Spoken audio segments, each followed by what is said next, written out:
ஆண்டவராகிய இயேசு கிறிஸ்துவ நாமத்திலே உங்களை ஒருவரையும் வாழ்த்துகிறோம். இயேசுவின் வழங்கும் இயேசுவுக்குள் புதுவாழ்வு என்ற நிகழ்ச்சியூடாக உங்களை வாரம் தோறும் சந்திப்பதில் நாங்கள் மகிழ்ச்சி அடைகிறோம்.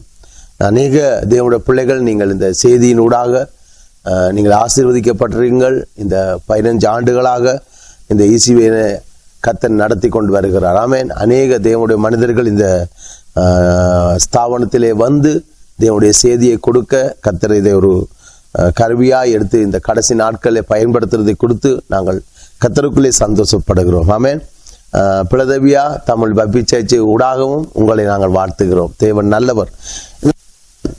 நம்பிக்கை இல்லாத உலகத்தை நாங்கள் பார்க்கிறோம். இந்த உலகம் நம்பிக்கையற்று போகிறதை பார்க்கிறோம். கடைசி காலத்திலே நாங்கள் இந்த உலகத்திலே இருக்கிறோம். தேவ பிள்ளைகளே, ஒரு தடவை ஒரு வசனத்தை நான் வாசித்து இந்த நாளிலே அதை தியானிக்க நாங்கள் விரும்புகிறோம். ஏசாயா 26 அதிகாரம் 3 வசனம். உம்மை உறுதியாய் பற்றி கொள்ள மனதுடையவனை உம்மையே நம்பி இருக்கிறதுனால் நீர் அவனை பூரண சமாதானத்தோடு காத்து கொள்வீர். ஆண்டவரே, இந்த வேளையிலும் உமக்கு நன்றி செலுத்துகிறேன். உம்முடைய பிள்ளைகளோடு நீ பேசும். உம்முடைய பிள்ளைகளை நீ பலப்படுத்தும். சோர்ந்து போய் வாழ்க்கையில நம்பிக்கை இல்லாமல் இருந்தால் ஒரு நம்பிக்கை ஏற்படுத்தும். இயேசுவின் நாமத்திலே உம்முடைய வார்த்தைகள் உம்முடைய பிள்ளைகள் மத்தியிலே கிரியை செய்யட்டும். இயேசுவின் நாமத்தில் ஜெபிக்கிறேன் தகப்பனே, ஆமென். உம்மை உறுதியாய் பற்றி கொள்ள மனதுடையவனை அவன் உண்மையே நம்பி இருக்கிறபடியால் நீர் அவனை பூரண சமாதானத்தோடு காத்து கொள்வீர் என்று இந்த ஏசாயா இதை எழுதியிருக்கிறார். தேவ ஜனமே, இந்த உலகம் வெகு சீக்கிரமாய் கடந்து போகிறது. ஆனா இந்த உலகத்திலே இன்றைக்கு தேவன் அற்றவர்களாய் அநேக பேரை நாங்கள் பார்க்கிறோம். தேவன் இல்லை என்று சொல்லி ஒரு கூட்டம் பேசிக்கொண்டிருக்கிறது. தேவன் அற்றவர்களாய் வாழ்ற அநேக ஜனங்கள் இந்த பூமியில உண்டு. ஆனால் ஒரு கூட்ட ஜனம் தேவனை நம்புற. உம்மை உறுதியாய் பற்றி கொள்ள மனதுடையவனை. அருமையான தேவ ஜனமே, ஆண்டவர் இந்த உலகத்திலே நீங்களும் நானும் இந்த பூமியிலே ஆண்டவர் நம்மை உருவாக்கி இந்த உலகத்துக்கு நாங்கள் வந்தபோது நீங்களும் நானும் நம்மை உருவாக்கின ஒரு ஆண்டவர் இருக்கிறார் என்றதை நீங்க நம்ப வேண்டும். ஆண்டவரை உறுதியாக பற்றி பிடிக்க வேண்டும். வேதம் சொல்வது உம்மை உறுதியாய் பற்றி கொள்ள மனதோடவனை. சாத்ராக்கு மேசாக் ஆபினேக்குடைய வாழ்க்கையை பார்க்கிறோம். 128 ராஜாக்கள் அதிகாரிகள் வந்திருக்கிறார்கள். அந்த பாவுலோன் தேசத்திலே அடிமைத்தனமாய் போயிருக்கிறார்கள். அவர்களை பார்த்து ஒரு பெரிய பொற்சிலைக்கு முன்பதாக நிறுத்தி போட்டு நேபுகாத்நேச்சர் இதை நீங்கள் வணங்க வேண்டும் என்று சொல்லி கட்டாயப்படுத்தினான். ஆனா சாத்ராக் மேசாக் ஆபினேக்கு சொன்னாங்க, நாங்கள் ஆராதிக்கிற எங்கள் தேவன் எங்களை தப்பிவிக்க வல்லவர். அப்படி இல்லாவிட்டாலும் பரவாயில்லை, ஆனால் நீ நிறுத்தின இந்த பொற்சிலைக்கு முன்பதாக நாங்கள் நிற்பதில்லை, வணங்குவதில்லை. எங்கள் தேவனை தவிர நாங்கள் ஒருபோதும் நாங்கள் வேறு தெய்வங்களை வணங்குவதில்லை என்று சொன்னார்கள். அது நிமித்தம் ஒரு விதம்தான் அந்த அக்கினி மூண்டு கொண்டிருந்தது. 7 விதமான அக்கினியை கூட்டினார்கள், அதன் வழியிலே போட்டார்கள். அவர்கள் தேவனை அவர்கள் நம்பி இருந்தார்கள். அந்த அக்கினியில் இருந்து அவர்களை ஆண்டவர் மீட்டு கொண்டார். இன்றைக்கு தேவ ஜனமே, சில வேளையில் ஆண்டவரை நீங்கள் விசுவாசிக்கலாம். சில தேவனுடைய பிள்ளைகள் சொல்லுவார்கள், இந்த ஆண்டவர்கிட்ட நான் வந்தேன், இன்னும் என்னுடைய பிரச்சனை மாறவில்லை, இன்னும் ஏன் எனக்கு ஆண்டவர் அற்புதம் செய்யவில்லை என்று சொல்லி பல தேவனுடைய பிள்ளைகள் சொல்றதை நாங்கள் கேட்கிறோம். ஆனா நம்முடைய வாழ்க்கையில இந்த பூமிக்குரியவர்களே நாம அல்ல. கிறிஸ்தவர்கள் இந்த பூமிக்குரியவர்கள் அல்ல. ஆண்டவர் இந்த பூமியில உங்களையும் என்னையும் வைத்திருக்கிறார். இந்த பூமிக்கு தேவன் ஒருவர் இருக்கிறார். தேவன் இந்த உலகத்தை நியாயம் தீர்க்க போகிறார். தேவன் இந்த உலகத்திலே பாவிகளை நேசிக்கிறார். தேவன் ஒருவர் இருக்கிறார் என்றதை நீங்களும் நானும் தான் இந்த பூமிக்கு நிரூபிக்கும்படியாக கர்த்தர் வைத்திருக்கிறார். நீங்கள் ஆண்டவரை உறுதியாய் பற்றி கொள்ள வேண்டும். ஆனா பிரச்சனைகள் பாடுகள் வரும்போது கலங்கக்கூடாது. தேவன் உறுதியாய் அவரை பிடித்துக் கொள்ளணும். பவுல் சொல்லுகிறார் ரோமர் 8 அதிகாரத்துல, மரணமோ ஜீவனோ வாழ்வோ எதிர்காலமோ வருங்காலமோ எதுக்கும் என் கிறிஸ்துவின் அன்பை விட்டு பிரிக்க முடியாது நாங்கள் நிச்சயத்தில் இருக்கிறோம் என்று சொல்கிறார். வாழ்க்கையில அநேக தேவனுடைய பிள்ளைகள் இதன் வழியாய், பிரச்சனைகள் வழியாய், பாடுகள் வழியாய் கடந்து போனார்கள். ஆனால் அவர்கள் தேவனை உறுதியாய் பிடித்தார்கள், கர்த்தரை உறுதியாய் பிடித்தார்கள். அவர்கள் எதை கொடுத்தும் கலங்கவில்லை. உம்மை உறுதியாய் பற்றி கொள்ள மனதுடையவனை உண்மையே நம்பி இருப்பதினால் அவனை பூரண சமாதானத்தோடு காத்துக் கொள்வார் என்று சொல்லுவோம்.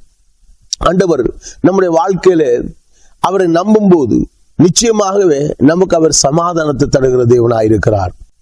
கொலோசியர் 2:20 பார்க்கிறோம், அவர் சிலுவையிலே சிந்தின ரத்தம் நமக்கு சமாதானத்தை ஏற்படுத்தினது. யோவான் 14ஆம் அதிகாரத்தில் பார்க்கிறோம் 27 ஆண்டவர் சொன்னார், என் சமாதானத்தை நான் உங்களுக்கு வைத்து போகிறேன், உலகம் கொடுக்கிற பிரகாரம் கொடுப்பதில்லை. இன்றைக்கு சமாதானமற்ற பூமியை பார்க்கிறோம். இன்றைக்கு சமாதானத்தை மனிதன் தேடி திரிகிற ஒரு பூமியிலே நாங்கள் பார்க்கிறோம். இன்றைக்கு எங்கு பார்த்தாலும் ஜனங்கள் சமாதானம் இல்லாமல் இருக்கிறார்கள். இன்றைக்கு எங்கு பார்த்தாலும் ஜனங்களுக்கு குழப்பம். ஆனா தேவ பிள்ளைகளே, நீங்கள் சமாதானமற்றவர்களாய் இந்த பூமியில வாழக்கூடாது என்றதுக்காகவே ஆண்டவர் சொன்னார், என்னுடைய சமாதானத்தை என் பிள்ளைகளுக்கு நான் வைத்து போகிறேன் என்று சொன்னார். தேவன் கொடுக்கிற சமாதானம் இந்த உலகம் கொடுக்க முடியாது. தேவன் கொடுக்கிற சமாதானத்தில் தான் உங்களோட வாழ்க்கையில சந்தோஷமும் மகிழ்ச்சியும் இருக்கிறது. தேவனுடைய சமாதானத்தை அவரை உறுதியாய் பற்றி கொள்ளும் போது அவருடைய சமாதானம் நம்மை நடத்துகிறதா இருக்குது. நீங்கள் அநேக வழியில குடும்பங்களில் தேவ பிள்ளைகளுக்கு சமாதானம் இல்லை என்று சொல்லக்கூடாது. என்றால் தேவன் ஒரு நித்திய சமாதானத்தை தந்திருக்கிறார். நீங்க ரட்சிக்கப்பட்ட நாளிலிருந்து உங்களுக்கு ஆண்டவர் ஒரு மிகப்பெரிய சமாதானத்தை தந்திருக்கிறார். என்னதான் பிரச்சனைகள் போராட்டங்களோட வாழ்க்கையில வந்தாலும் அவரை நம்பும் போது நம்ம சமாதான வழியிலே அவர் வழி நடத்துவார். தேவ ஜனமே, இன்னொரு சங்கீதத்திலே 9ஆம் சங்கீதம் 9:10 வாசிப்போம். ஆண்டவர், கர்த்தாவே உம்மை தேடுகிறவர்களை நீ கைவிடுவதில்லை, உம்மை நாமத்தை அறிந்தவர்கள் உம்மை நம்பி இருக்கிறார்கள். ஆண்டவரே, உம்மை தேடுறவர்களை தேவன் கைவிட மாட்டாராம். தேவ ஜனமே, இன்றைக்கு ஒரு வாழ்க்கையில் ஒரு வெற்றி வாழ்க்கை வாழ போறீங்களா? இந்த உலகத்திலே நீங்க ஒரு வெற்றி வாழ்க்கை வாழ்றதுக்கு தேவனை நீங்கள் தேடுங்க, தேவனிடையில வாருங்க. தேவன் அவர் சொல்றார், தேவனை கர்த்தாவே உம்மை தேடுகிறவர்களை நீர் கைவிடுவதில்லை, ஒருபோதும் ஆண்டவர் கைவிட மாட்டார். வேதம் சொல்லுது, ஜோசுவா மோசே மரித்த பின்பு ஜோசுவா யோசித்துக் கொண்டிருக்கிறான். ஆண்டவரே, இந்த ஜனங்களை நான் எப்படி நடத்த போகிறேன் என்று ஜோசுவா கலங்கி கொண்டிருந்த போது ஆண்டவர் ஜோசுவா 1ஆம் அதிகாரத்திலே சொல்ற 5ஆம் வசனத்துல, பலன் கொண்டு திடமனதாயிரு, பயப்படாது, நான் மோசையோடு கூட இருந்தது போல் நான் உன்னோடும் கூட இருந்து நான் பெரிய காரியங்களை செய்வேன். மோசைக்கு நான் எவ்வளவு கிருபை பாராட்டினோ, மோசையை நான் எப்படி இந்த வனாந்தரத்துல வழி நடத்தினோ, தேவ ஜனமே மோசையை பார்த்து சொல்றார், ஆண்டவர் நீ பயப்படாத, நீ உயிரோடு இருக்கிற நாள் ஒருவனும் உனக்கு முன்பதாக எதிர்த்து நிற்பதில்லை என்று சொல்லி அவனை பலப்படுத்துறதை பார்க்கிறோம். இங்கே பார்க்கிறோம், சங்கீதக்காரன் சொல்லும் போது சொல்லுகிறான், அவர் அற்புதங்களை செய்கிற தேவன், கர்த்தாவே உம்மை தேடுகிறவர்களை நீர் கைவிடுவதில்லை, அதனாலும் நாமத்தை அறிந்தவர்கள் உம்மை நம்பி இருப்பார்கள். ஆண்டவருடைய நாமத்தை அறிந்தவர்கள் உம்மை நம்பி இருப்பார்கள். ஆண்டவரை நம்புறவன் செழிப்பானுங்க. ஆண்டவரை நம்புற மனிதன் நிச்சயமாய் ஒரு வெற்றி வாழ்க்க முடியும். அவர் சொல்ற, கர்த்தரை நீங்க தேடுகிற பிள்ளைகளா இருக்க வேணும். வேதத்துல பார்க்கிறோம், ஜோசபாத்துக்கு விரோதமாய் ஒரு பெரிய சேனை எழும்பிட்டது. அவன் கர்த்தரை தேட, ஆண்டவரை துதிக்கிறதுக்கு, உவாசிக்கிறதுக்கு ஜனங்களை ஆயத்தப்படுத்தினான், ஜனங்களை கர்த்தருக்குள்ளே நடத்தினான். அங்கே கர்த்தர் யுத்தம் செய்தார், ஜோசபாத்துக்கு பெரிய வெற்றியை கொடுத்தார் என்று பார்க்கிறோம். ஆசா அநேக தேவ மனிதர்கள் அவன் வித்தியாசமாய் இருந்தான். அவனுடைய வாழ்க்கையில வந்த பிரச்சனைகள், போராட்டங்கள் எல்லாவற்றிலும் தேவனை அவன் தேடினான். ஆசாவை கர்த்தர் அவனை விடுவித்தார் என்று நாங்கள் பார்க்கிறோம். எசேக்கியா கர்த்தரை தேடினான், அவன் வந்த பிரச்சனைகள், பாடுகள் எல்லாவற்றிலும் கர்த்தர் அவனை விடுவித்தார் என்று பார்க்கிறோம். தேவ ஜனமே, உங்களுக்கு நீங்கள் தேவனை தேடுகிற அனுபவம் உண்டா? தேவனிடையிலே போய் கூட ஆலோசனை சொல்ற அனுபவம் உண்டா? தேவனை தேவ சமூகத்திலே காத்திருந்து நீங்கள் தேவனிடத்திலும் கூட பிரச்சனைகள், போராட்டங்கள் சொல்ற வழிகள் உண்டா? கர்த்தருக்கு தேர்ற அனுபவம் உங்களோட வாழ்க்கையில இருக்கணும். ஒரு வேளையில உங்களோட வாழ்க்கையில தேவைகள் இருக்கலாம், அநேக தேவைகள் இருக்கலாம். ஆனா தேவை நிறைந்த மனிதர்களை அல்ல, தேவையை பூர்த்தி செய்யற மனிதர்களை தேடி போவீங்கள். ஆனால் நம்முடைய ஆண்டவர் மிகப்பெரிய செல்வந்தர். தேவனை உங்களுடைய வாழ்க்கையில் இருக்க எல்லா பிரச்சனைக்கும் இந்த வேத புத்தகத்தில் தீர்வு உண்டு. உங்களை குறித்து இந்த வேதம் நமக்கு சொல்லுகிறது. ஒவ்வொரு மனிதனை குறித்து இந்த வேதம் சுட்டி காண்பிக்கிறது. தேவ ஜனமே, உங்களுடைய வாழ்க்கை எப்படி காணப்படுகிறது? நீங்கள் தேவனோடு நடக்கிறவர்களா? தேவனை தேடுகிறவர்களா? அவர் சங்கீதக்காரன் சொல்றார், கர்த்தாவே உம்மை தேடுகிறவர்களை நீர் கைவிடுவதில்லை அப்பா. ஆண்டவர் ஒருபோதும் உங்களை கைவிட மாட்டார். வேதம் சொல்கிறது, அவர் உன்னை விட்டு விலகவே மாட்டார்.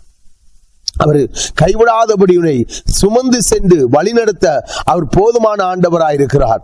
தேவனை தேடுவோம். உம் நாமத்தை அறிந்தவர்கள் உம்மை நம்பி இருப்பார்கள். ஆண்டவரை நம்பி இருப்பாங்க.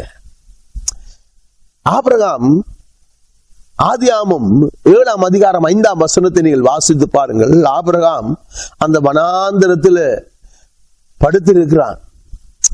ஆண்டவர் அவனை தட்டி எழுப்பி சொல்றார், நீ படுத்திருக்கிற இந்த பூமியே நான் உனக்கு முன் சந்ததிக்கும் தருவேன் என்று ஆபிரகாம் தேவனை நம்பி வந்திருக்கிறான். ஆபிரகாம் தேவனுடைய வார்த்தைக்கு செவி கொடுத்தான்.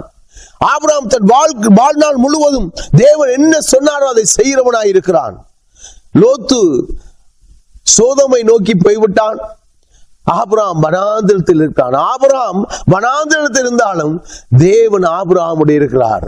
ஆபிரகாம் தேவனோடு இருக்கிறார். சில வேளை நமக்கு லோத்தை போல சோதோமை பார்க்கும் போது செழிப்பாய் இருக்கலாம்.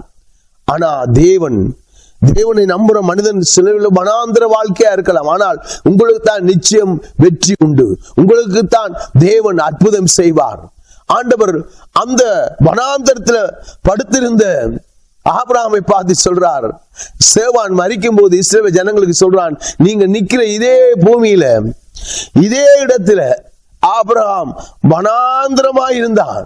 அப்பொழுது ஆண்டவர் சொன்னார், உனக்கு முன் சந்ததிக்கும் இந்த தேசத்தை கொடுப்பேன் என்று.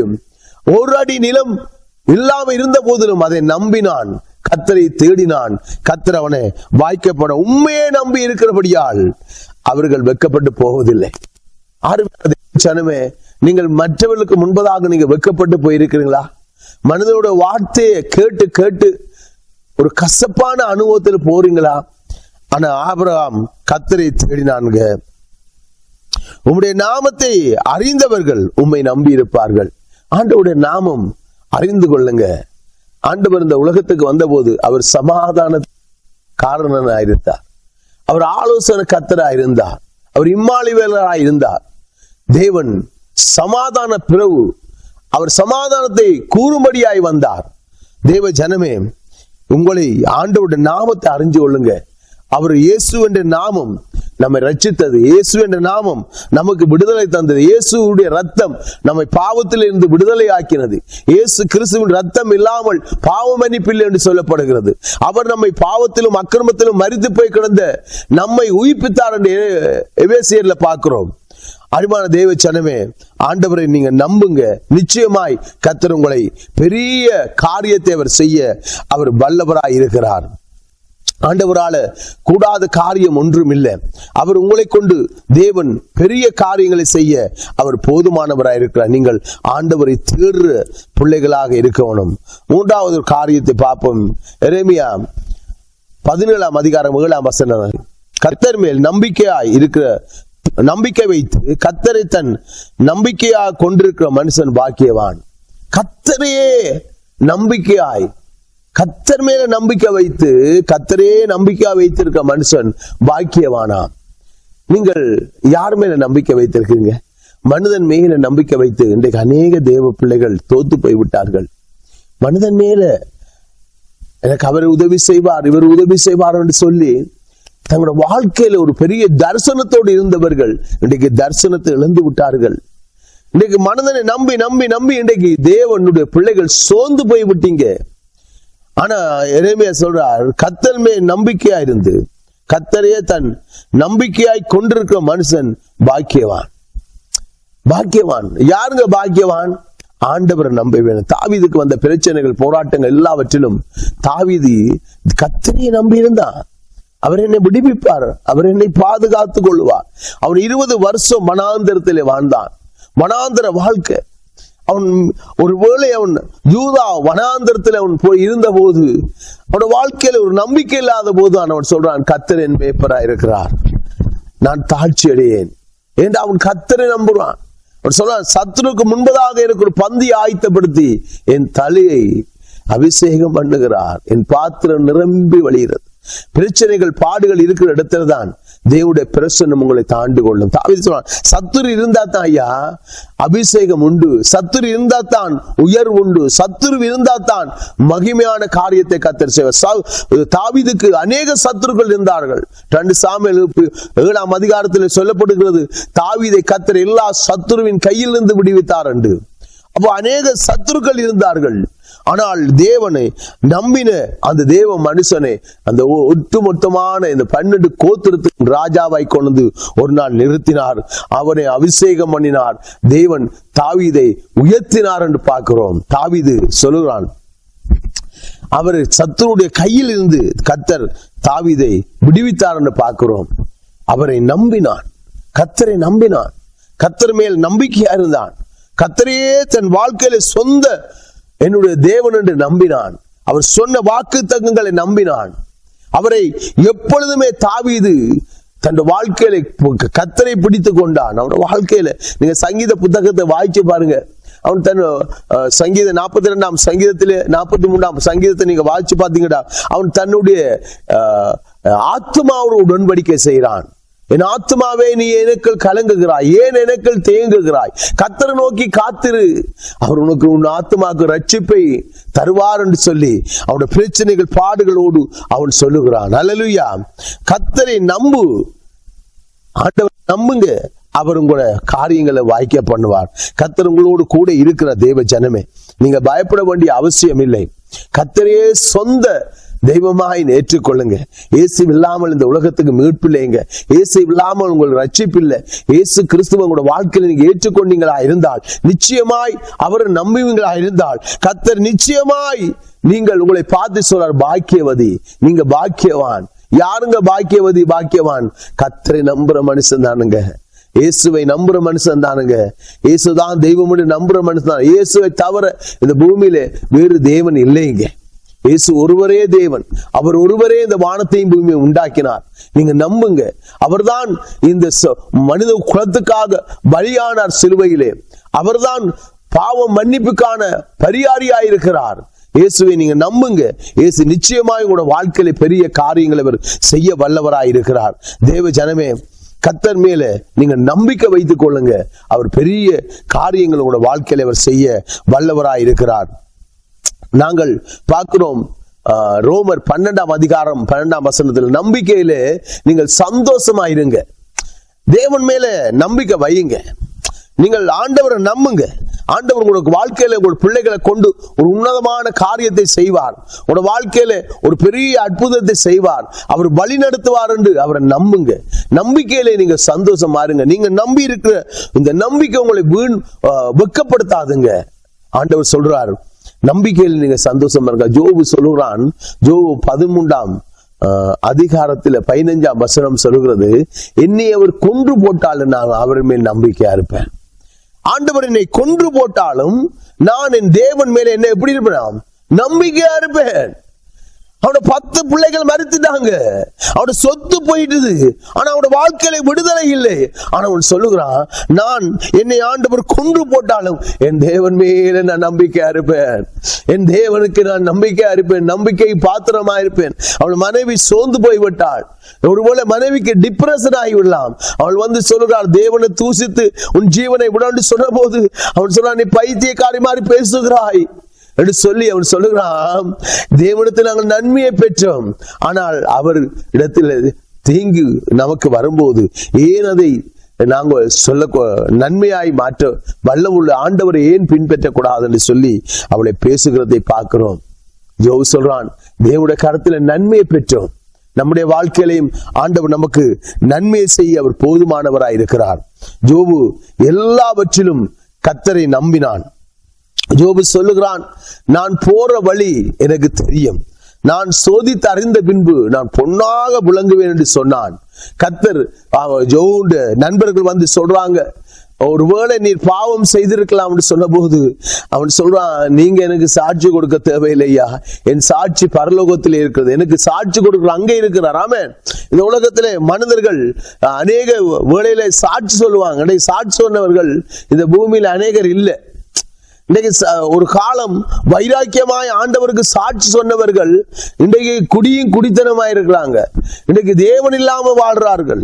இன்றைக்கு அநேக, நான் நினைக்கிறேன், சாட்சி சொல்றதை காட்டிலும் சாட்சியாய் வாழ்வதே மேல். அல்லேலூயா. இந்த சாட்சி சொல்றது குறைவே இல்லைங்க. கர்த்தர் அது செய்தா இது செய்தாலும் நாம் அநேக மனிதர்களை மகிமைப்படுத்த பார்க்கிறோம். ஆனால் வேதத்துல பார்க்கிறோம், சாட்சியை காட்டிலும் சாட்சியாய் வாழ்வது நிச்சயம் பெரிய வெற்றி. தேவனுக்குள்ளே அந்த சாட்சியாய் வாழ்வதே அது நிலை நிற்கும் என்று பார்க்கிறோம். ஆமென். பாருங்க, யோபு சொல்றான், அவர் என்னை கொன்று போட்டால் நான் அவர் மேல என்ன செய்வேன்? நம்பிக்கையா இருப்பேன். என் தேவன் மேல நான் நம்பிக்கையா இருப்பேன். என் தேவனை நான் நம்பி இருக்கிறேன்.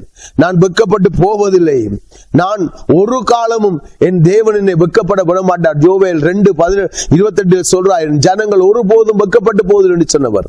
அவர் நம்மை வெட்கப்பட்டு போக அவர் விடவே மாட்டார். அவர் மேல நம்பிக்கையா இருப்போம்.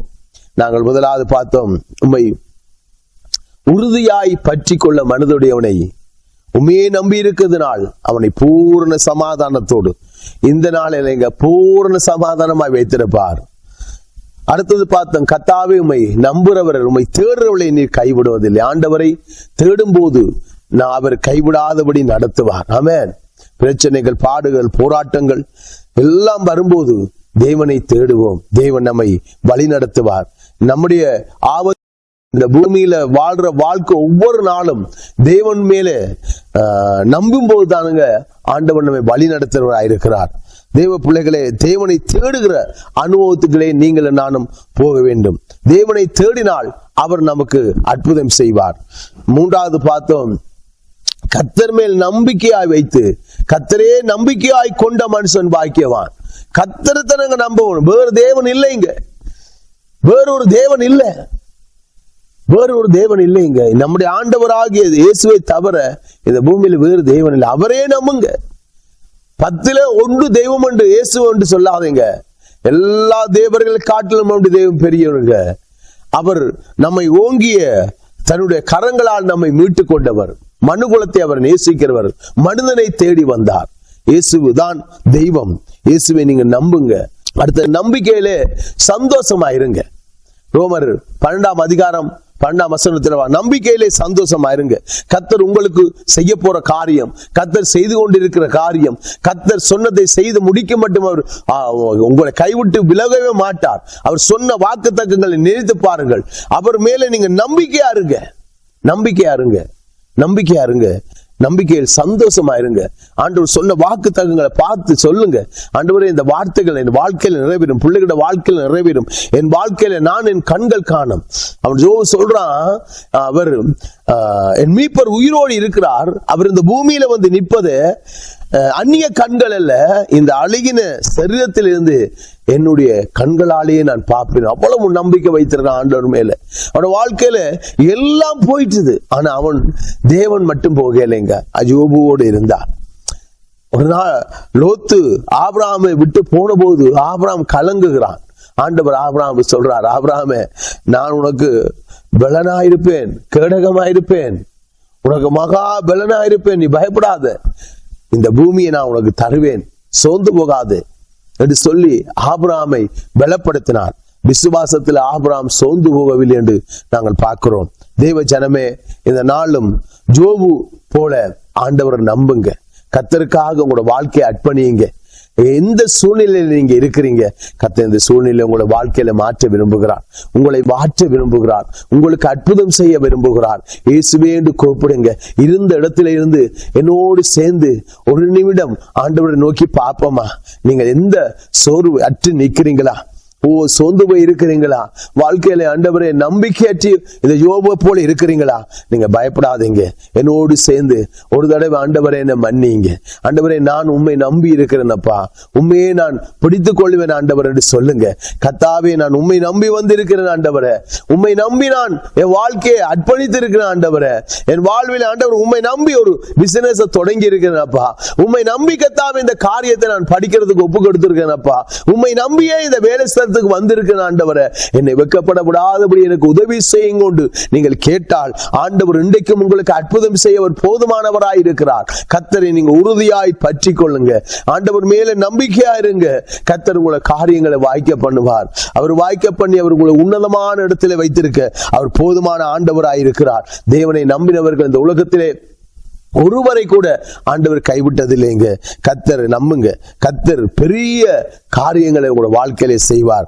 அவர் ஆராய்ந்து முடியாத அதிசயங்களையும் எண்ணி முடியாத அற்புதங்களையும் செய்கிறார். ஜோபு 5:9 பார்க்கிறோம். அவர் நமக்கு வாழ்க்கையில ஜோபு எல்லாம் இழந்த போதுதான் சொல்லுகிறார், அவர் ஆராய்ந்து முடியாத அதிசயங்களை அவர் செய்வாருங்க, எண்ணி முடியாத அற்புதங்களை செய்வார். சங்கீதக்காரன் ஒரு நாள் அவன் படுத்திருக்கும் போது, நான் நினைக்கிறேன் வயது சென்ற போது, ஒரு சங்கீதத்தில் ஒரு புத்தகத்தில் எழுதுகிறான். சங்கீதம் 138 சங்கீதத்தில் நீங்கள் 8ஆம் வசனத்தை வாசித்து பாருங்க. கர்த்தர் எனக்காக யாவையும் செய்து முடிப்பார் என்று சொன்னார். கர்த்தர் உங்களுக்காக யாவையும் செய்து முடிக்க விரும்புகிறார். உங்களுடைய வாழ்க்கையில் ஆண்டவர் எல்லாவற்றையும் செய்து முடிக்க விரும்புகிறார். அவரை நம்புங்க, அவரை நம்புங்க. அவர் உங்களுடைய வாழ்க்கையில் பெரிய காரியங்களை அவர் செய்வாருங்க. ஆண்டவர் உங்களை ஆசீர்வதிப்பார். என்னோடு கூடு சேர்ந்து இந்த நாளில் ஆண்டவரை அறிக்கை செய்யுங்க. இயேசுவே நான் உம்மை நம்புறேன் என்று சொல்லுங்க. இயேசுவே உமக்காக வாழ என்னை அர்ப்பணிக்கிறேன் என்று சொல்லுங்க. இயேசுவே என் வாழ்க்கையில நான் செய்கிற எல்லாவற்றையும் உம்மை முன்வைத்து நான் நடத்த எனக்கு உதவி செய்யுங்க ஆண்டவரே. அப்பா, வேதம் சொல்லுகிறது அவர் கையின் பிரியாசத்தை ஆசீர்வதிக்க விரும்புகிறார். உங்களுடைய கையின் பிரியாசத்தை ஆண்டவர் இந்த வருஷத்திலே ஆசீர்வதிப்பார். உங்களை வாளாக்காமல் தலையாக்குவார், உங்களை கீழாக்காமல் மேலாக்குவார். அவரை நம்புங்க, நீங்கள் ஆசீர்வதிக்கப்படுவீங்க. கர்த்தர் உங்களை ஆசீர்வதிப்பார். ஆண்டவரே, இந்த நாளும் இந்த செய்தியை கேட்டுக்கொண்டிருந்த உங்களுடைய பிள்ளைகள் மேல உங்களுடைய பிரசன்னம் இறங்கி வரட்டும். பிள்ளைகள் உண்மை உறுதியாய் பற்றி கொள்ளட்டும். உம்மோடு நடக்கட்டும். உம்மோடு நடக்கிற அனுபவத்துக்கள் நடந்து போகட்டும். ஒவ்வொரு பிள்ளைகளை நீர் ஆசீர்வதியும். இயேசு கிறிஸ்துவின் நாமத்திலே பிள்ளைகளை நான் ஆசீர்வதித்து நான் ஜெபிக்கிறேன். ஆண்டவரே, அநேக நாட்கள் பிள்ளைகள் என்று சொல்லி கலக்கத்தோடு நம்பிக்கையற்றவர்களா இருக்கலாம். ஆண்டவரே, பிள்ளைகளுடைய விருப்பத்தை நீ நிறைவேற்றும்படியாய் ஜெபிக்கிறேன் ஐயா. ஆண்டவரே, தகப்பனே, உம்முடைய அன்பு கரங்களுக்கு குழந்தைகளை கொடுத்து நீர் ஆசீர்வதிப்பீராக. ஆண்டவரே, நான் பிசினஸ் நடத்தின ஆண்டவரே, ஆண்டவரை முன்னேற முடியவில்லை என்று சொல்லி கலங்குறீங்களா? ஆண்டவரே, அந்த நிலையோடு இருக்கிற பிள்ளைகளை நீர் ஆசீர்வதித்து, ஆண்டவரே, வானத்தின் பலகணியை திறந்து இடங்கொள்ளாத மட்டும் நீ ஆசீர்வதித்து உயர்த்தும்படியாய் நான் ஜெபிக்கிறேன் அப்பா. உம்முடைய அற்புத கரங்களுக்கு ஒப்புக் கொடுக்கிறேன். தேவனே, இந்த நாள் முழுவதிலும் நீர் பொறுப்படுத்தும் உம்முடைய பிள்ளைகளை கரம் பிடித்து நீர் வழி நடத்தும்படியாய் இயேசு கிறிஸ்துவின் நாமத்திலே நான் ஜெபிக்கிறேன் எங்கள் நல்ல தகப்பனே. ஆமென், ஆமென். God bless you. கர்த்தர் உங்களை ஆசீர்வதிப்பார்.